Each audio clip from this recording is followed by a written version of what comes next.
Salut, bonjour, salut à tous. On est de retour, ça fait une semaine qu'on n'a pas stream, c'était un peu les vacances, c'était la trêve internationale, un petit peu de repos pour tout le monde, mais il s'est passé des choses pendant cette trêve internationale. Merci Mick pour le Prime, merci beaucoup. Bon, on voit que les habitués sont là, ça fait plaisir. J'étais loin, j'étais dans la contrée de Bruno Genesio pour bosser sur mon autre boîte. Donc il faut faire de l'argent les gars, hein, parce que c'est pas avec le nombre de subs qu'on a qu'on va survivre. On va être en live pendant 2h30, 2h30, peut-être même 3 heures, pour la simple et bonne raison qu'il faut que je finisse mes quotas pour la fin du programme Sports Accelerator de Twitch. Et après, ce sera terminé, puisque c'est la fin du programme. Donc on va faire peut-être moins de sport, moins de cyclisme, et plus de contenu annexe. On aura le temps d'en reparler plus tard. Dernier jour du September, profitez-en. Ouais, si vous voulez lâcher des petits subs, je prends. Effectivement, je suis en renégo avec Parion Sport. Pour l'instant, il n'y en a pas besoin. Mais peut-être que bientôt, je vous dirai de me soutenir. Bienvenue à vous, en tout cas. On va parler un petit peu de ce qui se passe du côté de l'OL, de cette actu pendant la trêve internationale et de ce fameux closing qui n'a finalement pas eu lieu.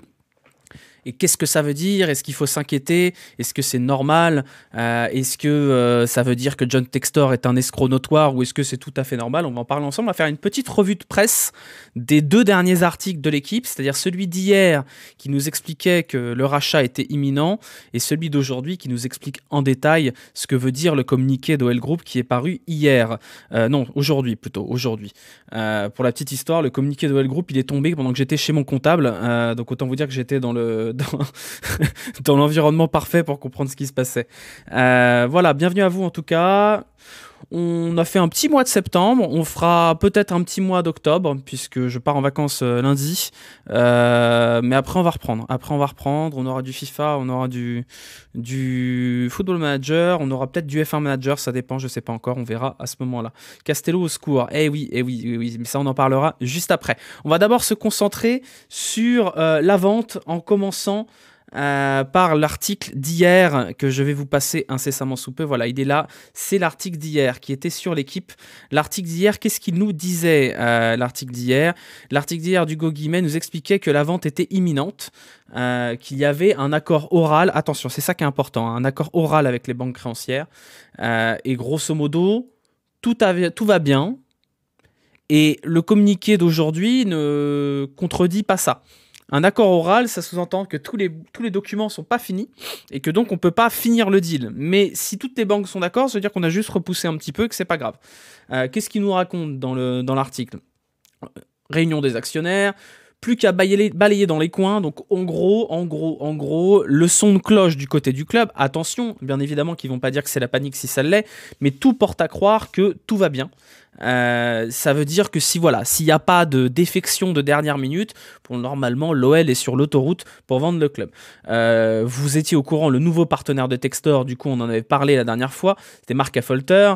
Voilà, les banques ont été rassurées par la présence de ce bonhomme-là. Voilà, Marc Affolter, il est écrit ici. Merci Naboutou. Donc représentant de Ares qui va donc contribuer. C'est ça qui est intéressant ici, vous voyez. Les banques ont toutes été rapidement rassurées. Alors Textor a présenté son nouveau partenaire pour apporter du cash.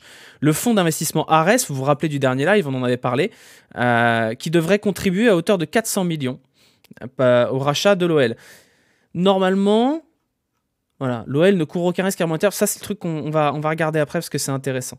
On a donc Ares, ce fonds d'investissement, à travers Marc Affolter, qui vient apporter 400 millions. Ça veut dire quoi? Ça veut dire que Textor emprunte de l'argent à Ares, pas l'OL. Pas l'OL, et c'est ce qui est expliqué ici, je ne l'ai pas lu ici. Voilà.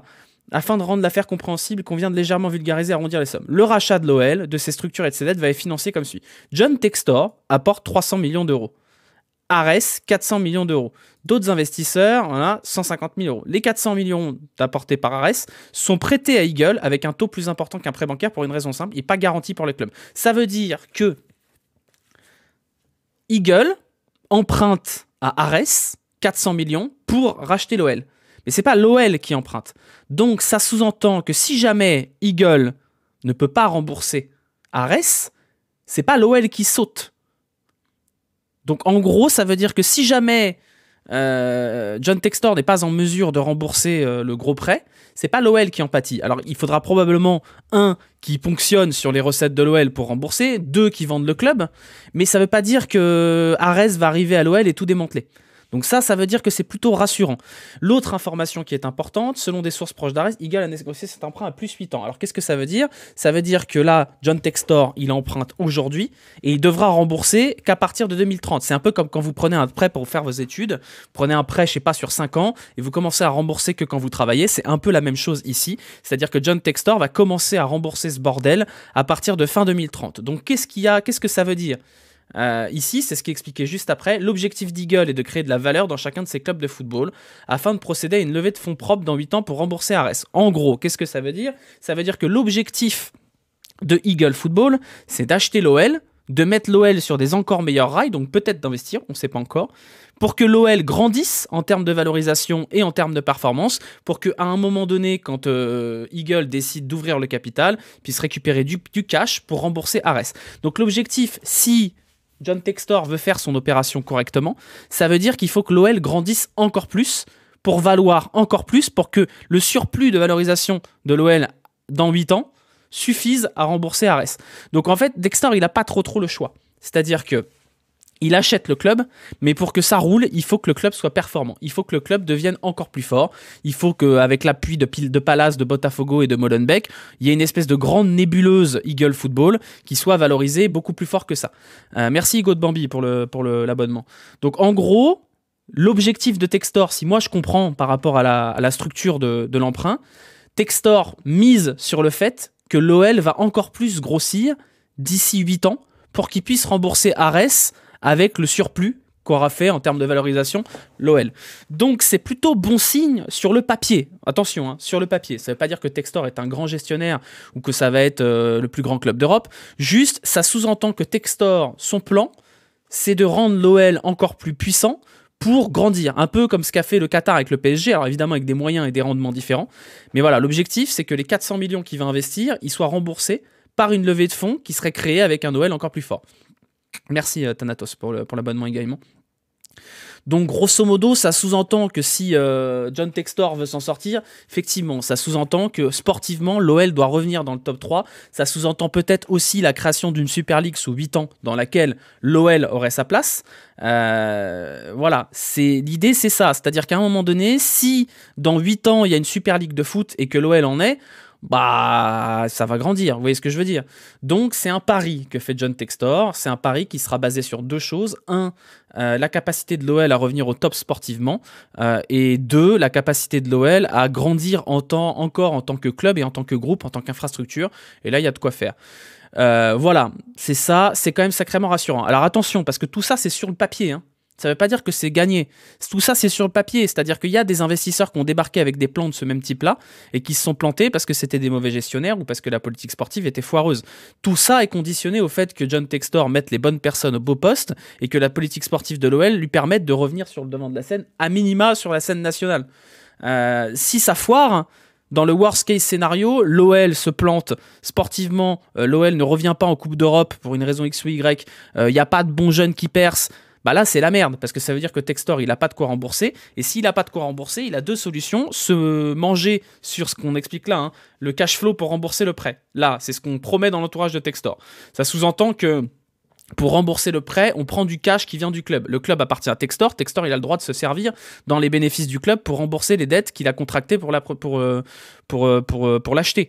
Donc voilà, la grande peur, c'était ce qu'on appelait le LBO, c'est-à-dire un achat par de la dette. On fait une société, cette société emprunte, on la fusionne avec la société qu'on achète, et la société saine sert à rembourser les dettes de la société qui s'est endettée. Bon, visiblement, c'est pas ce qui est prévu. Voilà, hâte de voir Cherou faire grandir le club. Voilà. Textor, be like, bisous, je m'envole. Voilà, c'est un peu ça. Le plan est pas dégueulasse, faut voir l'exécution. Voilà, le plan sur le papier est plutôt limpide, c'est plutôt pas dégueulasse. Alors attention, on va pas faire comme les Bordelais avec Gérard Lopez à dire « Ouah, trop bien, c'est génial, Gérard Lopez, c'est un génie ». Attention, tout ça est conditionné au fait que ça fonctionne. Et pour que ça fonctionne, il y a deux choses. Un, il faut faire les choses bien. Et deux, il faut chatter, parce que l'aléa sportif dans le foot, bah, c'est l'aléa sportif tout court. Donc on peut avoir une bonne équipe et ça fonctionne pas parce qu'on a un mauvais coach, ou alors on a un directeur sportif à chier, ou alors une cellule de recrutement qui est mal foutue. Mais toujours est-il que pour que ça fonctionne sous 8 ans, il va quand même falloir faire des changements assez rapidement. 8 ans, ça passe très vite, sachant que Jean-Michel Aulas a encore 3 ans devant lui. Ça commence à Lens. On en viendra après. On va venir sur ce sujet après coup. Qu'est-ce que nous dit le deuxième article, celui qui est sorti aujourd'hui et qui reprend les grandes lignes du communiqué de l'OL? Grosso modo, qu'est-ce qui s'est passé aujourd'hui? Aujourd'hui, on a eu un communiqué de l'Olympique Lyonnais qui nous explique que la date de closing est repoussée. À la base, quand John Textor est entré en négociation exclusive, quand on fait un deal comme ça, il y a, c'est le bachelor, il y a les prétendants, vous voyez, les prétendants, je sais pas, il y en a 3-4, des mecs qui viennent dire bonjour, je veux racheter votre club, bonjour, je veux racheter votre club, et il y a une première étape importante, qui est très importante même, qui est que le vendeur dit ok, maintenant c'est toi que je choisis, et je négocie plus qu'avec toi. Ça, c'est le moment où on a présenté Textor. C'est-à-dire que l'OL n'avait pas encore vendu le club, mais il était rentré en négociation exclusive. C'est un peu comme quand vous vendez un appart et que vous signez un compromis de vente. C'est-à-dire que l'OL s'engage à vendre le club à John Textor, qui lui-même s'engage à l'acheter avec une liste de conditions suspensives, la plus logique étant que s'il n'a pas d'argent, on ne lui vend pas. Donc à partir du moment où on a signé cette espèce de compromis de vente de l'Olympique Lyonnais, il y avait une date butoir. C'est-à-dire que sur le papier, l'OL disait si t'as pas l'argent avant le 30 septembre, on peut t'envoyer te faire foutre. Ça veut pas dire que c'est une date limite absolue, mais en gros ça veut dire que au 30 septembre, là par exemple, si jamais l'OL avait décidé de dire à John Textor casse-toi, ils auraient pu. Sauf que personne n'a intérêt à faire ça. John Textor est visiblement bien avancé dans son processus d'emprunt. Pour que ce processus soit accepté, comme nous l'expliquait tout à l'heure l'article, il faut que les 13 banques qui détiennent la dette de l'OL, parce que l'OL est endetté à hauteur de 300 millions, soient OK, en disant OK, on transfère la dette de telle personne à telle personne. Il faut quand même que les banques soient d'accord pour aller dire, si vous avez un pote qui vous doit 10 balles et qui vous dit, en fait, c'est lui qui va te devoir 10 balles maintenant, faut quand même que vous soyez d'accord pour que ce soit plus votre pote qui vous doive 10 balles, mais quelqu'un que vous connaissez pas. Donc là, il y a un accord oral qui a été visiblement obtenu il y a quelques jours et il n'y a pas eu le temps de faire tous les papiers, tous les documents et compagnie. Donc ce que nous dit l'OL, toujours sur un ton très rassurant, et c'est normal parce que si jamais vous dites c'est la panique, il n'a pas le fric, c'est la catastrophe, vous avez le cours boursier de l'OL qui s'écroule. Donc on a toujours tout intérêt à ce moment-là de dire oui, tout va bien, tout va bien, tout va bien. Ça ne veut pas dire que tout va bien. Quand même, on a tendance à penser que tout va bien. On a quand même tendance à penser que tout va bien. Les sources internes n'ont pas l'air paniquées outre mesure. De ce que nous dit le communiqué du club, c'est juste une question de temps. Donc, ce qui va se passer, vous voyez, c'est ce qui est expliqué ici. Le 30 septembre sera dépassé sans que cela ne remette en cause le processus engagé. C'est encore une fois pareil que quand vous achetez un appart. Quand vous achetez un appart, vous signez le compromis de vente et vous avez aussi une date butoir qui vous dit si vous n'avez pas trouvé un prêt à cette date-là, on n'est plus engagé par le compromis. Généralement, vous pouvez avoir ce qu'on appelle une prorogation des conditions suspensives. C'est-à-dire que si jamais vous êtes tout proche d'avoir le prêt, vous allez voir le notaire et vous lui dites moi je l'ai dans 2 semaines et tout le monde est d'accord pour qu'on prolonge de 2 semaines. C'est exactement la même chose qui se passe ici. Voilà, les accords définitifs sont en préparation, les accords oraux ont été donnés par les établissements financiers, mais les documents officiels ne sont pas arrivés. Concrètement, ça veut juste dire qu'ils n'ont pas encore envoyé le fax. Voilà. L'OL précise que les discussions sont bien avancées avec les prêteurs du groupe Olympique Lyonnais pour la confirmation du maintien de l'ensemble des financements de groupe. On s'en bat les couilles. La quasi-minimité des prêteurs a déjà donné un accord de principe. Attention, ça veut dire qu'il y en a quelques-uns qui n'ont pas donné l'accord de principe. On n'a pas encore l'accord de l'ensemble des prêteurs. Ça ne veut pas dire qu'on ne l'aura pas, mais attention, le petit bémol, il est peut-être là. C'est-à-dire que là, il y a peut-être 1 ou 2 banques qui ont soit pas répondu, soit pas chaud. C'est le seul truc sur lequel on peut douter.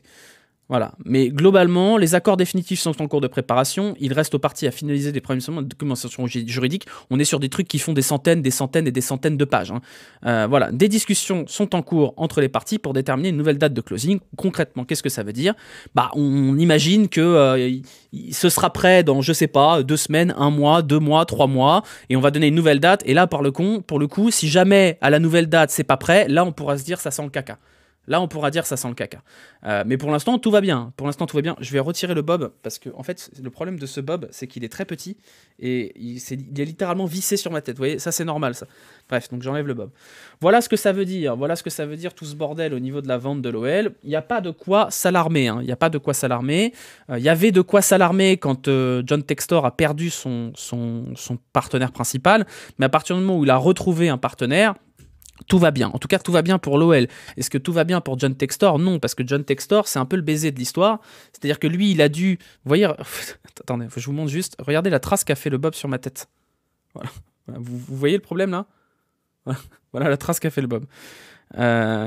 Voilà ce que ça veut dire. Est-ce que ça... Alors, le problème pour John Textor, c'est qu'il a perdu un de ses potes et du coup, il a dû en retrouver un autre. Et l'emprunt n'étant pas conditionné sur le club, il n'y a pas d'hypothèque du club, si vous voulez. Donc, John Textor, il est un peu dans la merde parce que l'argent qu'il a emprunté à Ares est emprunté à des taux extrêmement élevés. Donc lui, il va devoir rembourser sacrément fort. Il a emprunté 400 millions, je ne sais pas à combien sont les taux, mais on peut assez imaginer qu'ils sont pas loin des 2 chiffres. Bon courage à lui pour rembourser, surtout que si c'est sur 8 ans, il va falloir en prendre un plus large. Mais malheureusement, c'est un truc collector, ça je l'ai acheté 20 balles sur eBay. Comme quoi eBay existe encore.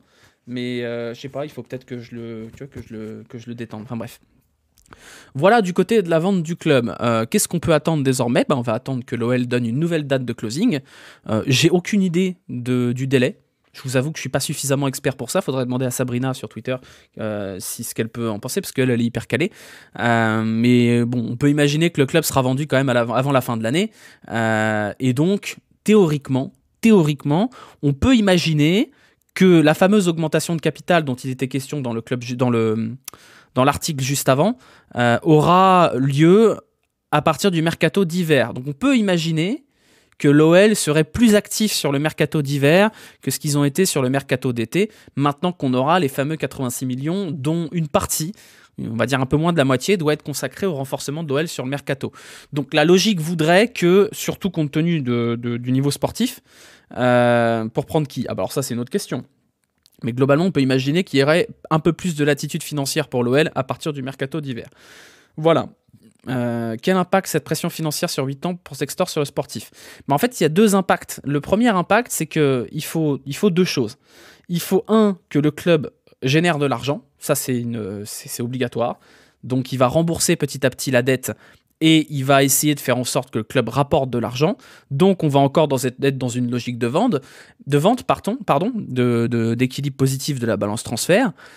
Mais Textor, il a un deuxième objectif qui est de faire grandir le club. Donc, en fait, il n'a pas trop le choix, Textor. Il est obligé de faire en sorte que l'OL progresse.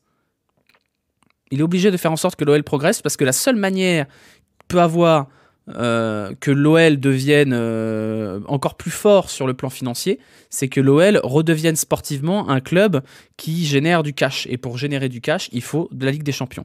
La Ligue des Champions, c'est 40 millions de prize money, c'est des droits de billetterie, c'est du sponsoring en plus, parce que forcément, quand vous avez une saison avec la Ligue des Champions, votre partenaire, je sais pas, Fly Emirates, il va payer plus cher. C'est des recettes billetterie, c'est de l'exposition pour les joueurs. Vous vendez plus cher des joueurs qui sont en Ligue des Champions que d'autres. Donc, on en revient toujours à la même chose, qui est que si on veut gagner du fric avec un club de foot, il faut être qualifié en Ligue des Champions. Donc voilà, où il fait du Monaco, pas besoin de Ligue des Champions. Monaco a besoin de la Ligue des Champions. Chaque année sans Ligue des Champions à Monaco, c'est un trou dans le budget. Structurellement, l'OL est un club qui perd de l'argent, pour l'instant, parce qu'il faut rembourser le stade. Mais Monaco, ils ont moins besoin de Ligue des Champions parce que la billetterie est quasiment inexistante chez eux.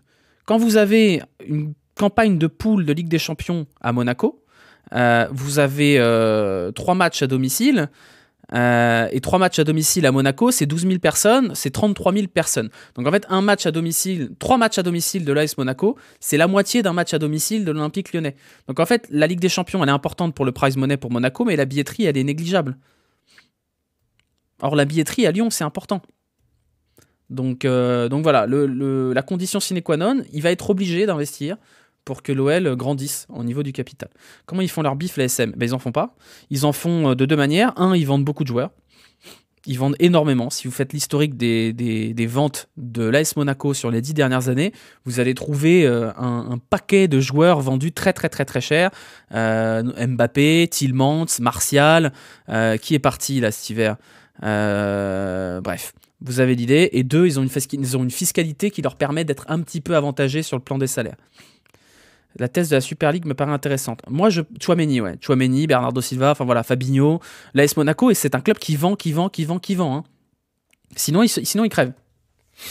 Donc ouais, moi je pense que Textor, il a comme idée qu'il y ait à un moment donné une superliguisation du football et que l'OL en fasse partie. Parce que si jamais vous avez cette Super League qui rentre en ligne de compte, dont on peut imaginer qu'il y aurait 4 places pour les clubs français, éventuellement, c'est tout bénef niveau financier. Le but de l'UEFA, c'est de faire cette espèce de compétition en franchise et de s'affranchir des championnats nationaux. Donc voilà, j'espère qu'on n'aura pas le droit déjà qu'Henri Hérault placé par Textor. Ça, c'est la grande question. C'est la très grande question. Déjà, il y a cette période de transition. On peut encore imaginer qu'Aulas sera là pendant au moins 2 ans et demi avec très probablement Ponceau et Chérou parce que je les vois difficilement bouger. Mais après, qu'est-ce qui se passera ? Est-ce que Textor va continuer à faire confiance à Ponceau et Chérou ? Et ça, c'est pas les résultats sportifs qui le diront, c'est les résultats financiers. C'est-à-dire que si l'OL finit 4e et 5e, mais arrive à vendre des joueurs et que ça compense l'absence de Ligue des Champions, Textor, il sera très content. Mais sinon, si jamais ça ne se passe pas comme prévu, à ce moment-là, Textor, quand il prendra le contrôle du club, effectivement, à partir de 2025, 2026, 2026 du coup, à ce moment-là, il va devoir placer des gens. Et là, c'est toujours le point d'interrogation. Est-ce qu'il va placer des pitres ou est-ce qu'il va placer des bonnes personnes ? Oui, on va parler de Lens OL après. Et malheureusement pour lui, pour Textor, quand on sera en 2026, il restera plus que 4 ans pour faire de l'OL un club qui soit capable de rembourser le grand emprunt des enfers. Voilà. Sachant que Textor va voir Aulas intégrer Eagle Football, Textor risque de continuer à Aulas. Après, Aulas, Eagle Football, c'est sa maison de retraite. Il va rien faire à Eagle Football, il va juste toucher des chèques. Il sera là en consultant très très senior, mais je pense qu'à partir du moment où Aulas passera la main, il passera la main pour de vrai. Voilà, vendre bien des joueurs qui n'ont pas réussi à accrocher à la... oui, c'est ça. Tout ça est un cercle vertueux qu'il faudra entretenir. Donc on va voir. Il faudra en savoir plus sur le pacte de gouvernance signé avec Aulas. On ne sait pas dans quelle mesure Aulas a les mains libres. Alors on nous a expliqué, il me semble qu'on nous a expliqué que si jamais Textor voulait révoquer Aulas avant la fin des 3 ans, c'était 10 millions ou un truc comme ça. Donc c'est possible. C'est-à-dire que si jamais c'est la catastrophade absolue, Textor a les moyens de foutre tout le monde dehors. Mais ça lui coûterait très cher. Ça lui coûterait 10 millions pour aller dégager Aulas et donc le reste de l'équipe dirigeante. Du coup, quelle place pour Aulas au grand stade ? Une tribune à son... moi je pense, honnêtement les gars, je pense que, alors pas quand il passera la main, mais que quand Aulas ne sera plus de notre monde, le stade portera son nom, ça me semble assez logique. C'est son stade, c'est son club, ça me semble assez limpide. Et je pense que quand il partira, quand il lâchera le club, il aura au moins la tribune à son nom, ou une statue, j'en sais rien, mais bon, à un moment donné, il ne l'a pas volé quand même. Voilà, je pense que Aulas, il mérite d'avoir plein de choses à son nom autour de Lyon et d'Essines, le CJ Stadium. Voilà, la statue devant l'allée. Ça me semble assez logique qu'à un moment donné, il y aura une statue de Jean-Michel Aulas quelque part aux alentours du grand stade, et c'est bien le minimum. Voilà, voilà pour ce qu'on avait à dire sur la vente du club. Ça a fait 20 minutes, c'était assez court, mais il n'y a pas grand-chose à dire pour le moment. Maintenant, on va parler de l'actu des 2 dernières semaines, puisqu'on a eu une grande coupure. Hop là, je vais vous passer là-dessus. Grande coupure qui nous a pas fait de mal, on va pas se mentir. 20 minutes, c'est court. Ça dépend pour qui. Il y en a pour qui c'est long. Mais non, c'est bien. Ça fera un bon petit format pour aller sur YouTube. C'est parfait.